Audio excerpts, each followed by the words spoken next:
Bolivianos y bolivianas, hoy me dirijo a ustedes en uno de los momentos más difíciles que ha vivido nuestro país en los últimos años. Han sido más de 50 días de incertidumbre, de angustia y de sufrimiento para millones de familias bolivianas. 50 días en los que productores no pudieron sacar sus cosechas, transportistas no pudieron trabajar, comerciantes vieron caer sus ventas, trabajadores perdieron ingresos y familias enteras tuvieron dificultades para acceder a alimentos, medicamentos, combustibles, servicios esenciales, niños sin poder ir al colegio, enfermos sin poder ir al hospital. Han sido 50 días que han dejado profundas heridas en nuestra economía, en nuestra convivencia nacional, en la familia boliviana.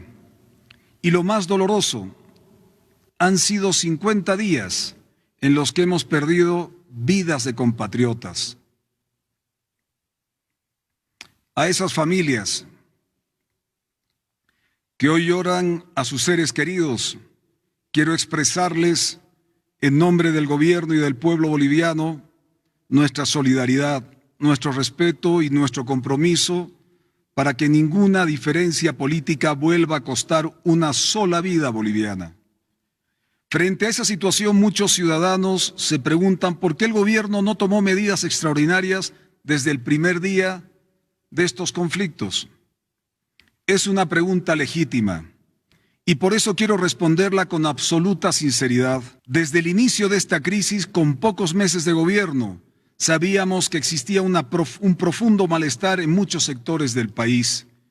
Sabíamos que había comunidades olvidadas durante años, productores que necesitaban apoyo, campesinos, transportistas, gremiales, cuentapropistas, muchas juntas vecinales y organizaciones sociales con demandas reales, históricas y legítimas.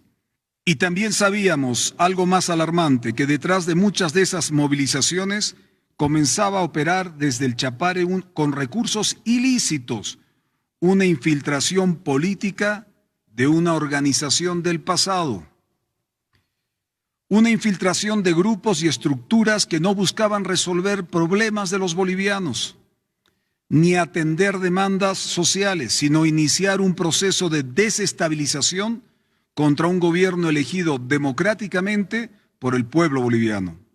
Durante semanas observamos cómo reclamos legítimos eran utilizados por dirigentes y operadores políticos que buscaban transformar una protesta social en una estrategia permanente de confrontación y de ruptura democrática constitucional.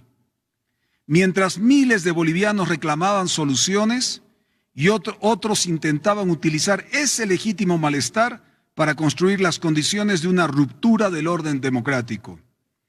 Por eso tomamos una decisión, la decisión más difícil, la decisión de dialogar antes que confrontar, la decisión de buscar acuerdos antes de recurrir a medidas excepcionales. Porque si hubiéramos actuado desde el primer día utilizando mecanismos de fuerza extraordinarios que el Estado te da, que la Constitución te da, les hubiéramos hecho un enorme favor a los infiltrados del narcoterrorismo para cosechar muerte entre bolivianos. Habríamos tratado igual a quienes tenían reclamos legítimos y a quienes se escondían detrás de ellos para impulsar una agenda de confrontación entre bolivianos. Yo no estaba dispuesto a cometer el mismo error del pasado. No estábamos dispuestos a responder con fuerza a ciudadanos que tenían derecho a ser escuchados legítimamente. Por eso abrimos mesas de diálogo. Por eso escuchamos durante semanas demandas que durante años nadie quiso escuchar. Durante 50 días no dejamos de dialogar un solo día, horas tras horas, escuchando aquellas demandas no solucionadas del pasado.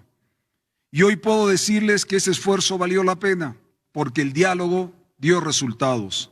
Hemos alcanzado acuerdos importantes con la inmensa mayoría de los sectores que tenían demandas legítimas.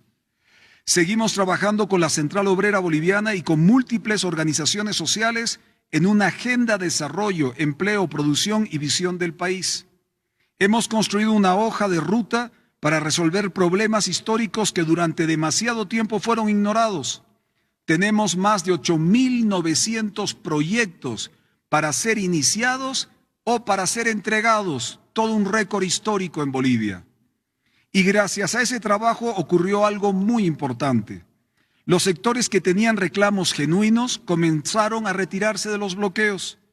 Los sectores que querían soluciones aceptaron el diálogo. Los sectores que querían respuestas encontraron puertas abiertas. Pero mientras eso ocurría, también quedó expuesta una realidad que hoy todos los bolivianos podemos ver con mucha claridad. Muchos que permanecieron bloqueando ya no eran aquellos ciudadanos que reclamaban soluciones. No estaban interesados en resolver problemas. No estaban interesados en el bienestar de la población, porque mientras el diálogo avanzaba, ellos respondían con más violencia contra la gente y contra las instituciones. Mientras los acuerdos se firmaban, ellos endurecían sus bloqueos. Mientras el país buscaba soluciones, ellos buscaban más confrontaciones. Y entonces quedó claro lo que muchos sospechaban desde el principio, que detrás de estas acciones existen estructuras políticas organizadas que han decidido utilizar el sufrimiento de los bolivianos como instrumento de poder, ya sea para desestabilizar nuestra democracia o algunos para sacar ventajas miserables de la política. Tenemos que estar claros y no dudar que desde el Chapare se ha convertido el bloqueo, la confrontación y el daño económico en herramienta de acción política. Es una estructura que no acepta la voluntad popular expresada en las urnas, una estructura que no acepta que Bolivia avance por un camino distinto. Lo que hoy enfrenta Bolivia ya no es una protesta social, no es movilización reivindicativa, no es un conflicto entre gobierno y sectores. Lo que hoy enfrenta Bolivia es una estrategia organizada de desestabilización contra la democracia y un gobierno constituido. Debemos llamarlo por su nombre. Es un intento de golpe de Estado desde el narcoterrorismo contra un gobierno democráticamente elegido. Un intento de imponer por la fuerza lo que no pudieron conseguir mediante el voto.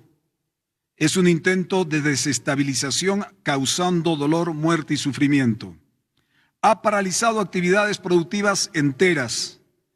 Ha puesto en riesgo abastecimiento de nuestras ciudades. Ha generado pérdidas económicas incalculables. Ha dejado a más de 250,000 trabajadores, ya sean gremiales, cuentapropistas, transportistas, al borde del desempleo o en el desempleo. Choferes parados en las carreteras pidiendo ayuda solo para llegar a su destino. Han sufrido ciudades especialmente como La Paz y El Alto, sin la posibilidad de desarrollar normalmente sus actividades económicas, afectando a miles y miles de familias de paceños y paceñas. ¿Cómo? No entiendo. ¿Cómo al querer construir una carretera desde El Alto hasta Desaguadero puede haber bloqueos para impedir una obra tan importante como esa? ¿Cómo se entiende el bloqueo para hacer obras para mejorar la vida de los bolivianos? Ninguna causa política puede justificar semejante daño contra su propio pueblo. Ninguna ambición personal puede justificar que se impida el paso de alimentos, combustible, oxígeno o medicamentos. Ninguna aspiración personal de poder puede justificar que se condene al sufrimiento a millones de ciudadanos. Y cuando un gobierno comprueba que quienes tenían demandas legítimas ya han encontrado un camino a la solución, pero que grupos organizados continúan utilizando la violencia para paralizar un país, tiene una obligación. No es una opción. Es una obligación de proteger a la población, de defender la democracia, de defender la Constitución. La obligación de garantizar que ningún grupo minoritario pueda someter a toda una nación. La obligación de cooperar entre bolivianos. Durante más de 50 días Bolivia demostró paciencia, prudencia y voluntad de diálogo. Buscamos la paz hasta el último momento, porque siempre he creído, y como gobierno hemos creído, que la fortaleza de un gobernante no se mide por la rapidez con la que utiliza la fuerza, se mide por su capacidad de evitarla. Pero también llega un momento en que no actuar deja de ser prudencia y se convierte en irresponsabilidad. Ese momento ha llegado. Por eso, luego de haber agotado todas las instancias de diálogo, de haber alcanzado acuerdos con quienes teníamos demandas legítimas, de haber identificado con claridad a quienes utilizaban la violencia para intentar desestabilizar Bolivia, hemos tomado la decisión de declarar el estado de excepción en todo el territorio nacional. Quiero que los bolivianos comprendan algo fundamental. Esto no es un estado de excepción para restringir la vida de la gente. Es exactamente lo contrario.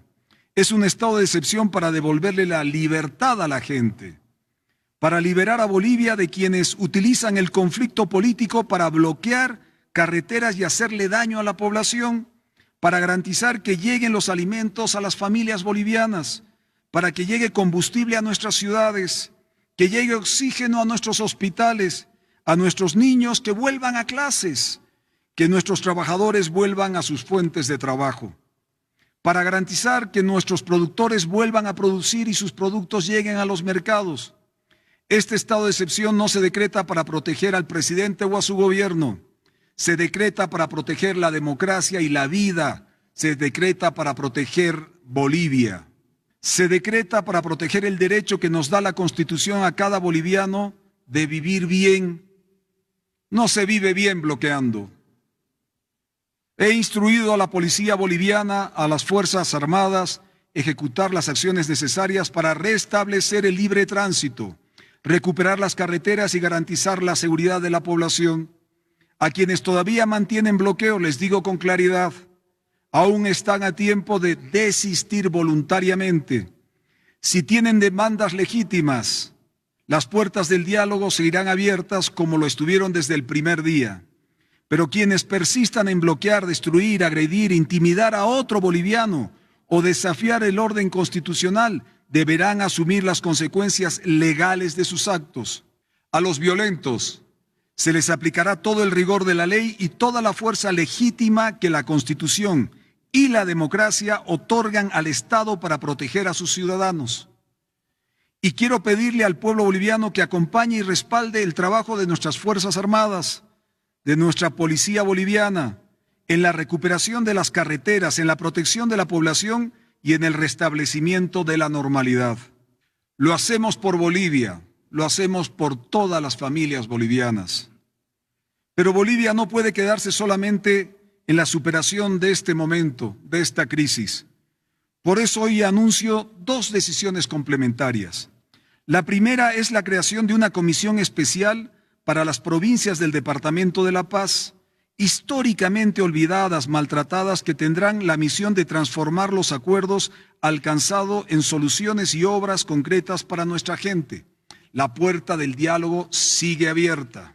La segunda es la convocatoria a un gran acuerdo nacional con líderes políticos, gobernadores, alcaldes, universidades, sectores productivos, trabajadores y organizaciones sociales que quieran sacar la patria adelante.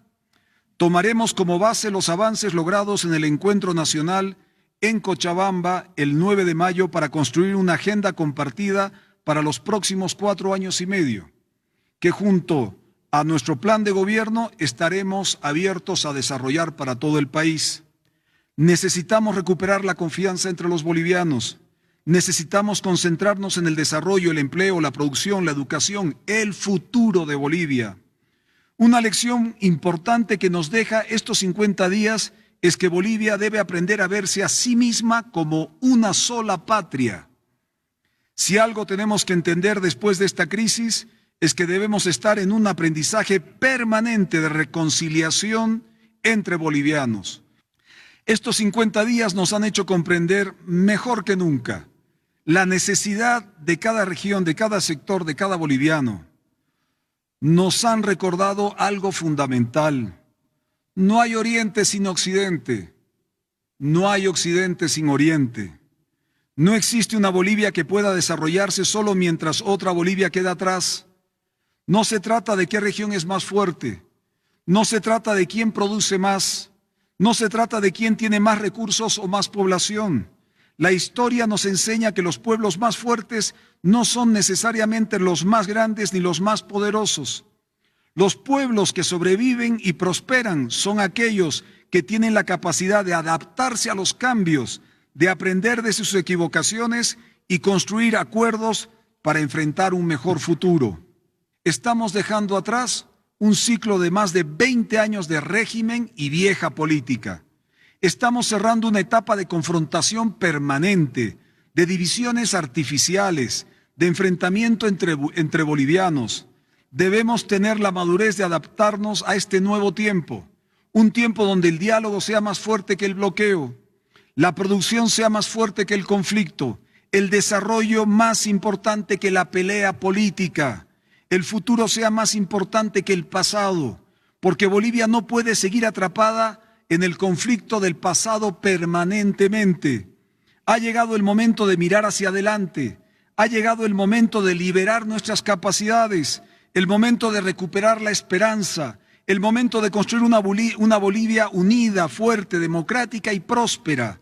Hoy terminamos un ciclo, es nuestra obligación terminar este ciclo y empezar un nuevo ciclo para la Bolivia del futuro.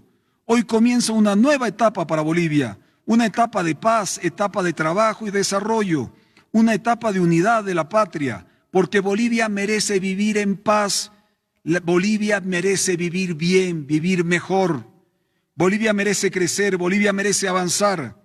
Ningún grupo, por muy poderoso que se crea, estará jamás por encima de los derechos y la voluntad de todo un pueblo. No somos nada sin Bolivia. No tenemos nada sin la patria. La Bolivia, nuestra Bolivia, es el único camino, es el camino. Dios los bendiga. Dios bendiga a la patria. Muchas gracias.